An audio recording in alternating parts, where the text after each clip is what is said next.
Nikki Diaz, hi, welcome to the podcast. Thank you for having me.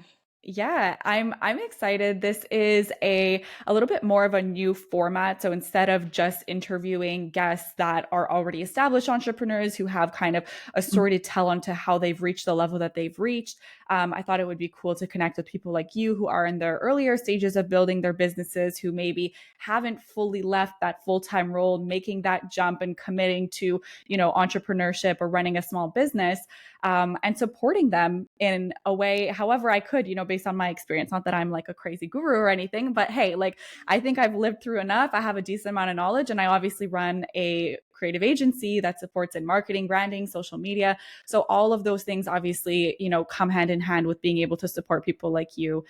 So I hope this is helpful for you and for anyone else listening who might be in a similar boat. I'd love to start off by just, getting a little intro on who you are. I know that, you work as a certified life coach, a Reiki master, and tarot card reader.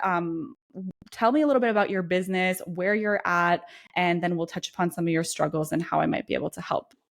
Yeah, so I started like really getting into it as a business around COVID.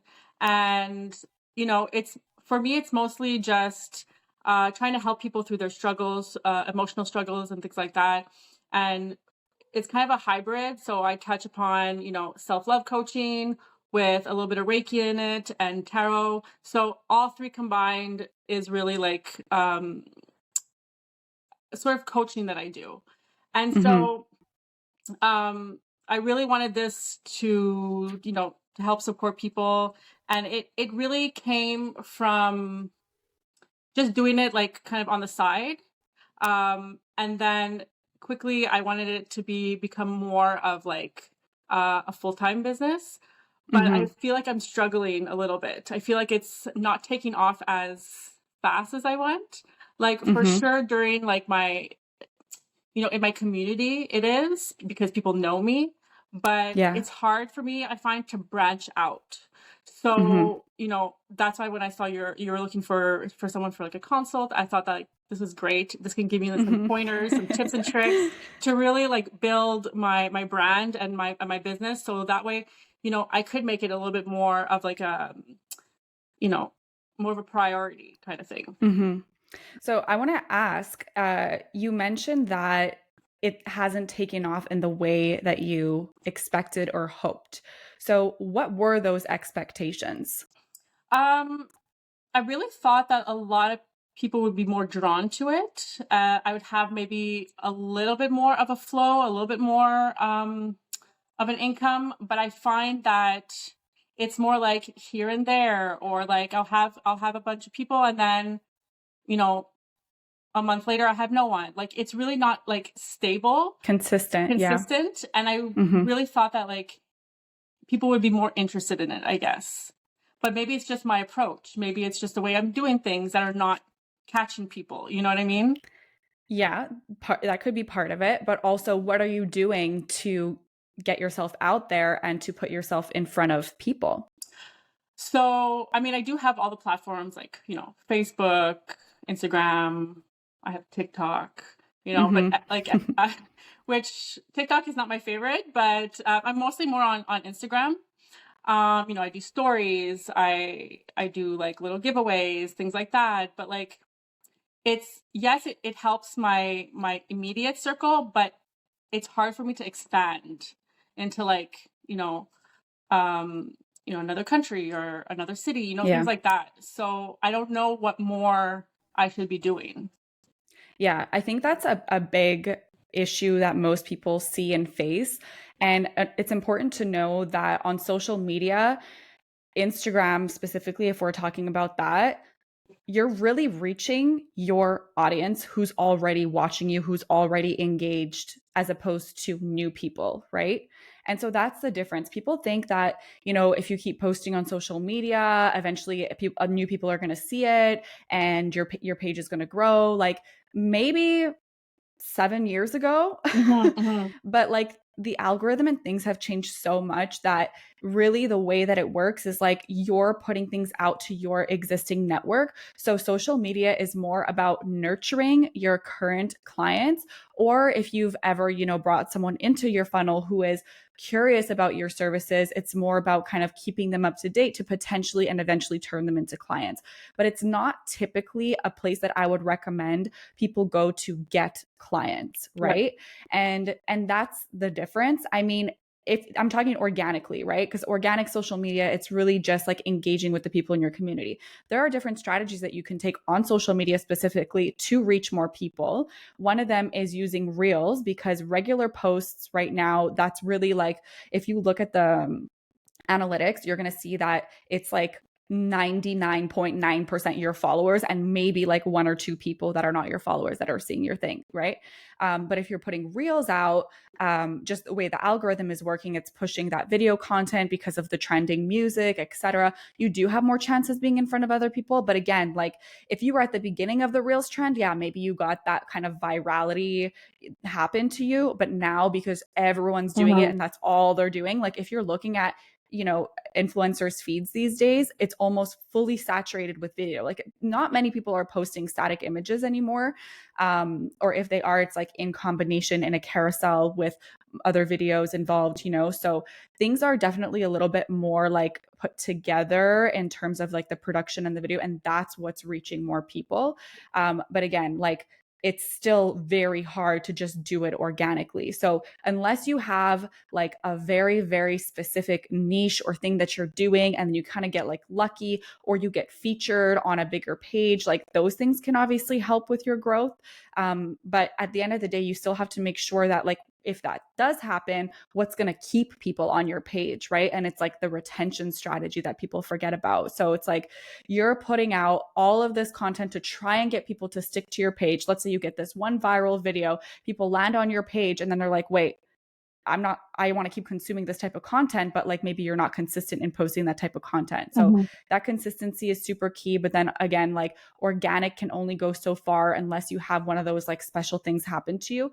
Otherwise, having some kind of a paid strategy is usually a better approach for social media specifically, because then there you can target who you want to get in front of, be very specific on your demographic, and then hopefully bring those people in to become your audience. But specificity is really kind of like the key in all of this, and making sure that you're consistent in what you're putting out, because people want to follow you because they like what you're doing and they know what to expect. Mm-hmm. Make sense? Right. Yeah, totally makes sense. So what would be like two things that I could do that could help me like get my word out there? I mean, so thinking of a paid strategy is one of them for sure. Okay. And then really being consistent. So, if you're on once every 3 days or something, that's not necessarily going to give you as many opportunities to be in front of everybody's faces. Like the ones who really want to push this and do this full time, like they are dedicating their entire day to doing this, creating content, putting things out, being consistent, collaborating with other people. Like that's the second part, is like building relationships with other people in your circle who have followers that could become your followers, Mm-hmm. right? Mm-hmm. So whether it's collaborating on a reel or a giveaway, or going on a live interview with them, or going on their podcast, whatever it may be, being featured in an article, stuff like that. I think having that cross promotion with other people who are in your space is also a really good way to kind of get your word out and make those connections. Okay. Yeah, that's something that I've been looking at to do like more collaborations and things like that. Because the problem is with like I know you're talking about the paid so when you say paid, you're talking about like paid ads and things like that. Yeah, so there's two different approaches, I guess, on social media. You can either do like boosting posts. So you're Right. putting usually a small dollar amount behind an existing post that you put out, to get that in front of more people.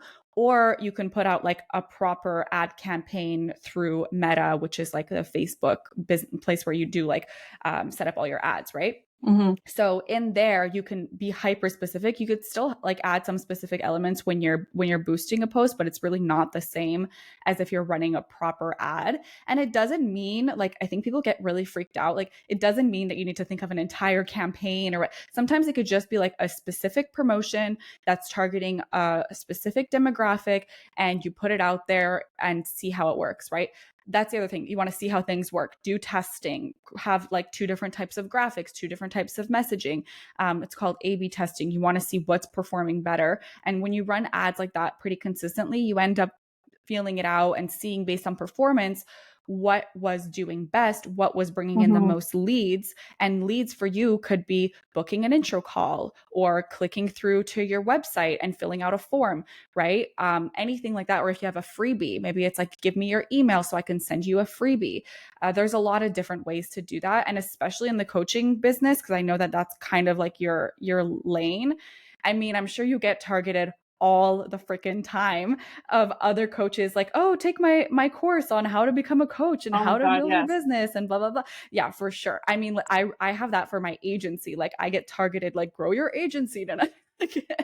It's just everywhere, you know? So like, if you want to join someone, if you've been following someone and you feel like their stuff resonates too, like, that could also be helpful, because then they'll give you more of a specific path on how to build your business in the coaching space. And I know what a lot of them do is they build out email funnels, which is a lot of freaking work, I have to say.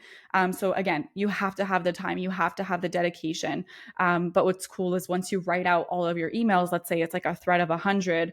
Ideally, you keep nurturing these people like over the years, and it doesn't end at 100. But let's say you start off and you create like 100 or 50 or 10 even emails. Mm-hmm. That way, you know that once they give you your email for the first time, you're constantly showing up in their inbox. So it's reminding them of who you are, what your services are, and how you can support them. And typically, when you are sending out those emails, you're giving them value. So you're not just trying to sell your shit, because no one wants to just be sold to all the Right. time, and no one is going to react in the way that you want them to react. It's about building that relationship and that trust and giving them value. Like, people want free things, basically. And So like, you give them the free stuff to eventually sell them on like the bigger package of what you do, you right. know? And that was actually one of my questions too, is like, do the emails, like, does that actually work? Because like, I do subscribe to a lot of people, and half the time I don't even open up their I know. emails. Like, so in my mind, it's like, am I gonna be wasting my time? You know, because this is not my full-time job yet. Like, I do have a full-time job, and Mm-hmm. I'm putting as much, time into this. Like, I really want it to work. And yes, I'm not, maybe not putting my 100% time in it, but I'm willing to. But it's just, am I going to be creating all these emails for nothing, and almost wasting my time? Right. Well, short answer is no, it's not for nothing. But before I kind of get deeper into that, Mhm. what is your goal in the business? Like, what do you want to achieve? Do you want to keep this as a side hustle, or do you want to be able to do this full time and let this bring you enough revenue to sustain a very comfortable lifestyle? I think eventually I do want it to be Yeah. my full-time job for sure. And for it to be my income. Yeah. Um, yeah, long term, that's what I want. I don't mind it being a side hustle for a little bit, just to like, Hmm. you know, slowly get into it. That's not a problem for me. But eventually, like, the end goal is to have it as my full time for sure. Yeah, makes sense. And, it is challenging when you do have a full time job. Like, if you have a part time job or a job with a lot of flexibility, I say it's a lot easier to be able to put in the effort required to really like push the business and take it to the next level. Doesn't mean that you still can't do that. It's just going to take longer because you're Mhm. not being able to put in that much time, right?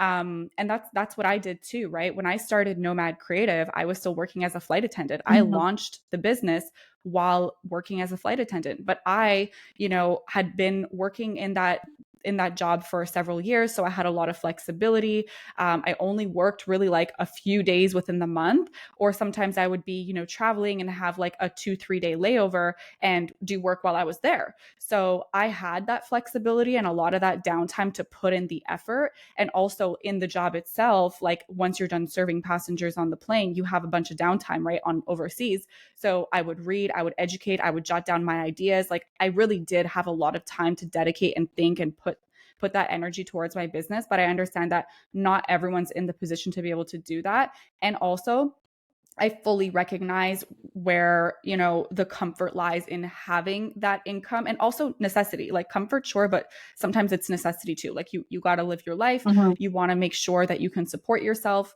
And it's not necessarily about having whether you're confident or not about like having your business achieve its goals, because it can, but also just being smart about it. So it's really like, what risk are you comfortable in taking, and when will it feel right for you to finally take that leap and fully dedicate your time to it? But all that to say is, to go back to kind of email marketing, you asked like, is it worth it? Mm-hmm. If you want to do this full time eventually, yeah, it's going to take up a lot of your time to get it set up, but a lot of these things are like to be set up. And then once it's set up, it's a funnel. Right. It's done. People are in your system, right? You're nurturing them. You'll probably have to go back and adjust some things as you grow, as you evolve, which is fine because everything will be templated. Or you might want to create new funnels down the line. That's another thing. But if it is, again, something that you want to pursue full time, then you have to think of doing that as an investment for your time. Because I agree with you. I also get a lot of emails and I don't necessarily open them all, but I see that person's name every freaking day or every single Right. week. And it might not be today, it might not be tomorrow, it might not be next month, but it might be in 2 years from now.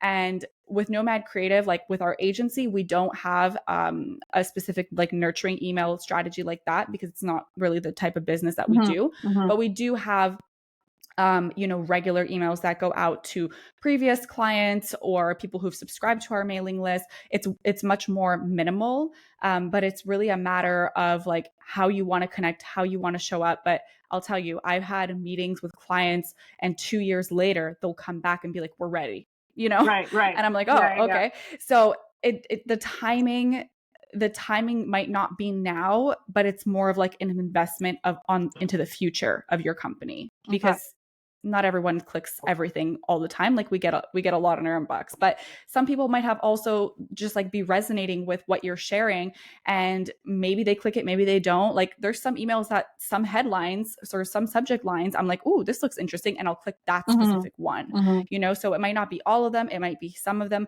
but the fact that they would be seeing your name every single day, that's called building brand awareness. They're going to know who Nikki Diaz is and Right. what she does. Right. Right. Okay. Yeah. Okay. That's something that I should probably start structuring, and yeah, for sure. Okay. Okay. And then one of my other questions is, because I have like almost like three different aspects to my business. I have Mm-hmm. my self-love coaching, I have my Reiki, and then my tarot. Sometimes I feel like really overwhelmed with like these three. Like, okay, what do I do with it? Which one's the most dominant one? Which one, like, how do I explain all three of them and combine them, if that makes sense? Mm-hmm. Like, it's just like, I feel like I'm a little bit like all over the place, but I know that all three of them together make a really big difference. Mm-hmm. But I'm just like, should I just focus more on one? Like, I don't know. So what is the difference that these three together make in someone's life? Well, so it's really different. Like, you have the coaching where it's more talking things through, where you have the Reiki where it's more, it's more emotional, more internalized, really understand, like not understanding your feelings, because that can be coaching too, but really feeling your feelings. And then the tarot, it's more for guidance. If you're a little bit more like, you want something different, something more fun, then the tarot comes into place for guidance. So they all have different little aspects that are different, and that could help. That could help what? Just unlocking someone's like, because I work a lot with people with trauma, so unlocking things with people's trauma or like mindset, just figuring out like, their emotions, so I don't You know. just said it. I just You said it. just said it. You're helping people unlock their past traumas by releasing their emotions, by talking, feeling, and being guided. Okay.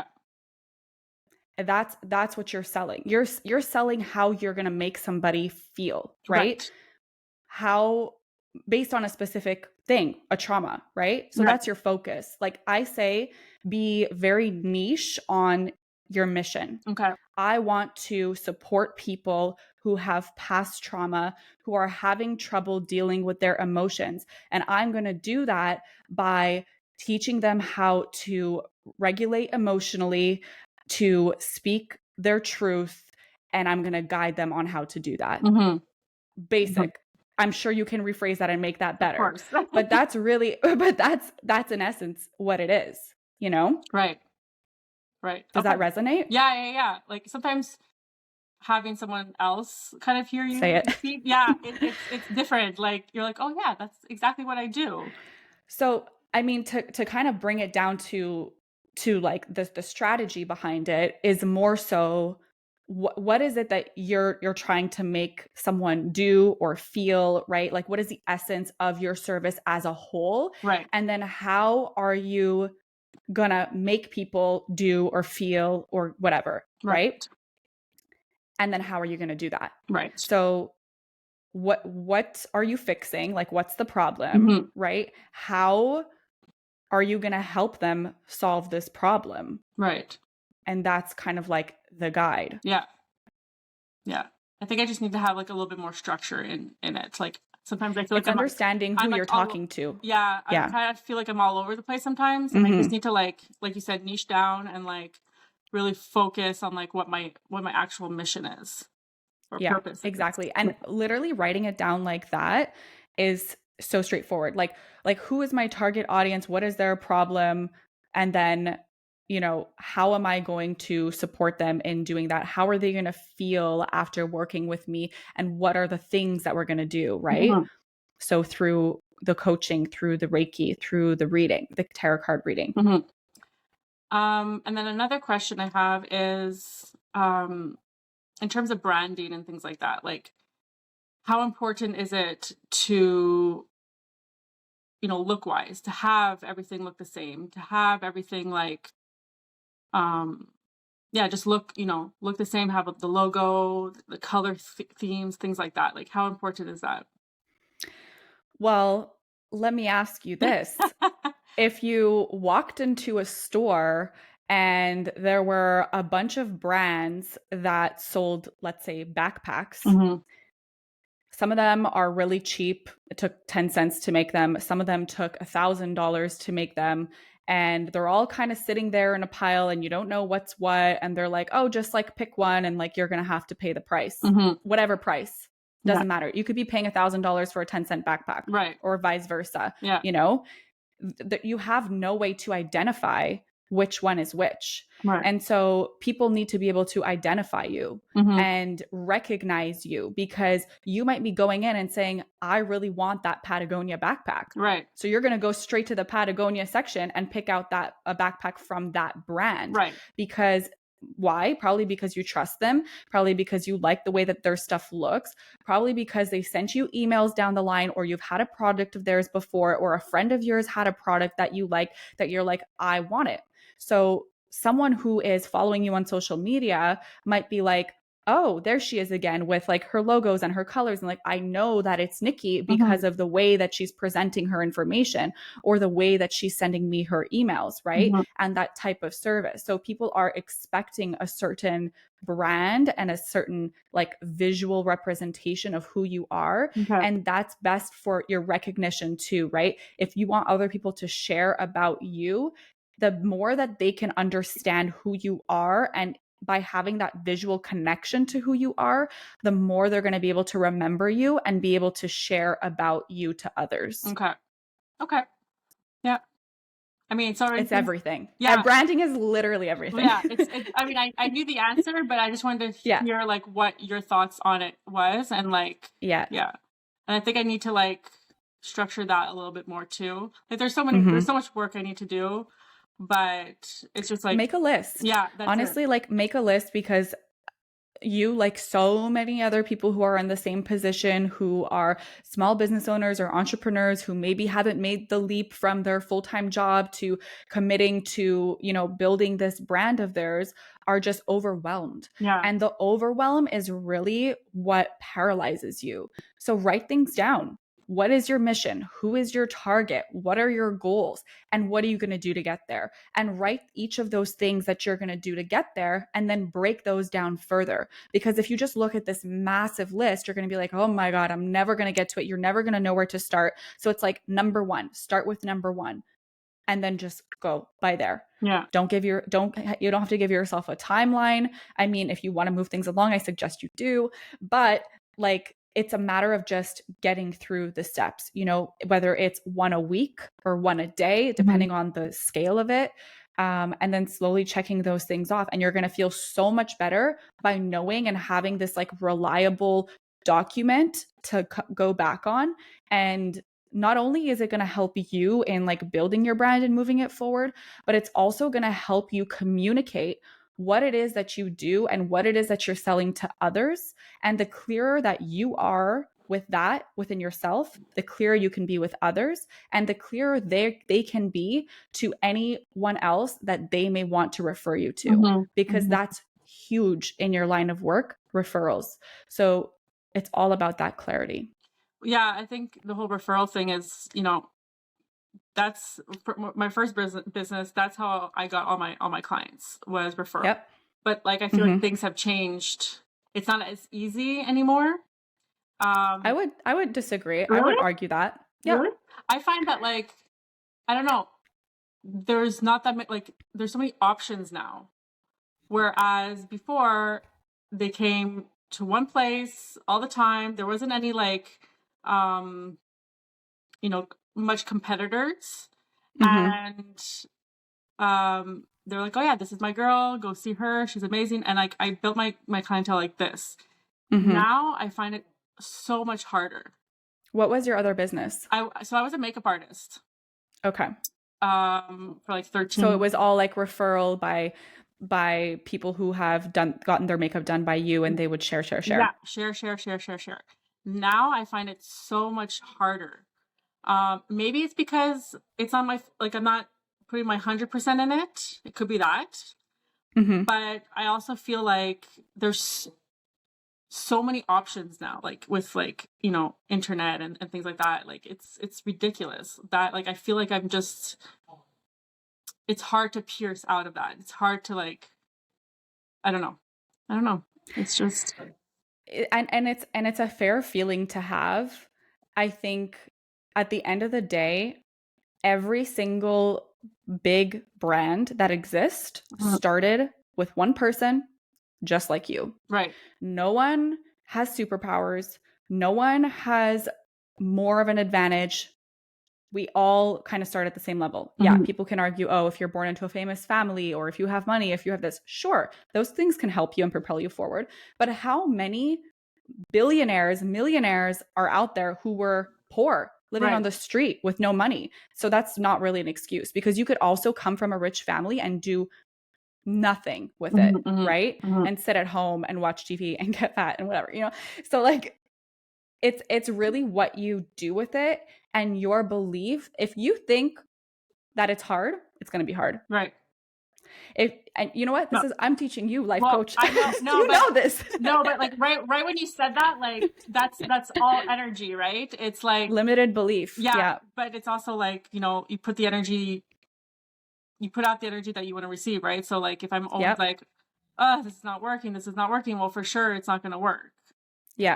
So yeah, for sure. And it's hard. And it's hard to shift that mindset, right? Because people are, it's once you're in kind of a bit of a rabbit hole, or if you're in a tough situation, it can be very challenging to be optimistic. But I think it has to do with like, okay, you can feel those feelings, you can feel stressed, you can feel worried, but in your actions every single day, trust and believe that you're going to achieve your goals and do what you want to do. Mm-hmm. Will your goals look exactly the same as you imagined them? Maybe not. Will the process and path to get there be exactly the same as you imagined? Maybe not. Probably not, actually. So, like, it's not so much about being attached to like what the next step is, but more just having like a general like goal and direction that you're working towards and kind of rolling with the punches as they come, Mm-hmm. and trusting your gut along the way, right? And making the right decisions along the way. And if something steers you in a different direction that's unexpected, it doesn't mean that you should say no because it's not on this defined path.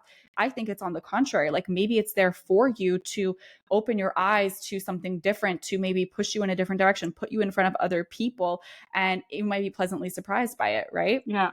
So again, it's huge in mindset, being able to just like trust that you can do literally anything. Mm-hmm. And like people can roll their eyes all they want because they're like, I want tangible steps. How do I do this? How do I do that? Yeah, there are a ton of tangible steps, and you have to be committed and you have to work hard.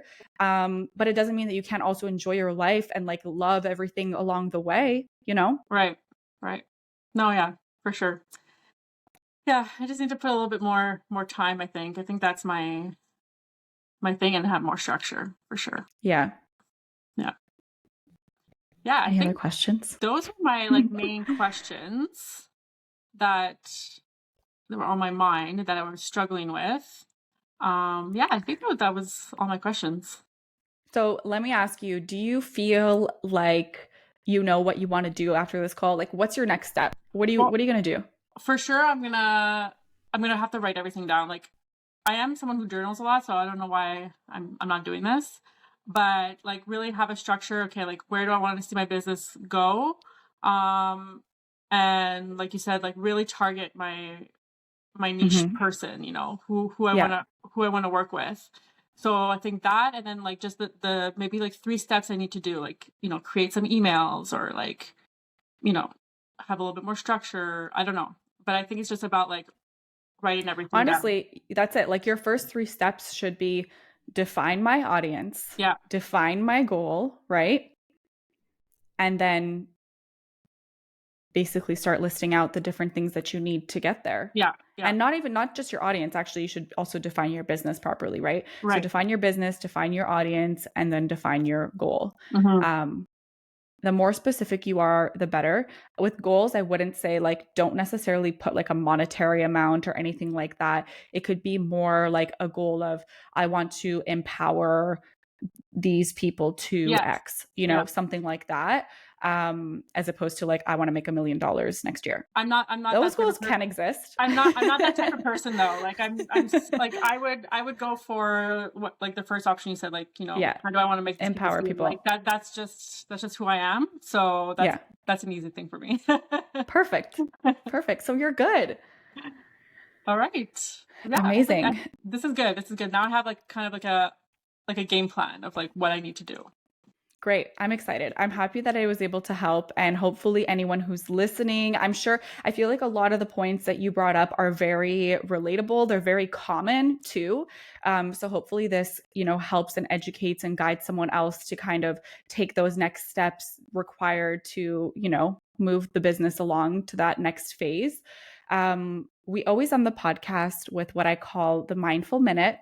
Mm-hmm. And so, even though you might not be making millions with your business just yet, doesn't mean that you don't have any knowledge or wisdom to share. So, I would really love to hear from you any piece of advice or guidance that you have to share with our listeners based on your life experience so far. I think, you know, how I got to where I am, the person that I am, the connections that I have, which are really important. To be authentic. Like, and that's what I pride myself in, like my business is my authenticity towards people and towards like what I want to share to the world. So, and I really do believe that being like authentic is going to get you to where you want to go, like 100%. So Yeah. that's what I want people that work with me. I want them to know that like that's who I am, and that's a person that, you know, that's going to help them. I love that. Yeah. And that's so important to note too, because I think there are a lot of, I guess, misleading people in the coaching space, where they don't necessarily practice what they preach, Mhm. or, they come off a certain way in the first few calls or in their videos, but then maybe their intentions are not as true. So I know from personal experience and from friends who have kind of experienced these things where they were unpleasantly surprised by like the outcome of certain things that they, bought into and experienced and whatnot. So having that authenticity is super key. And I totally agree. I even feel in, running Nomad Creative and how I attract and land my clients is just by like being me and being myself.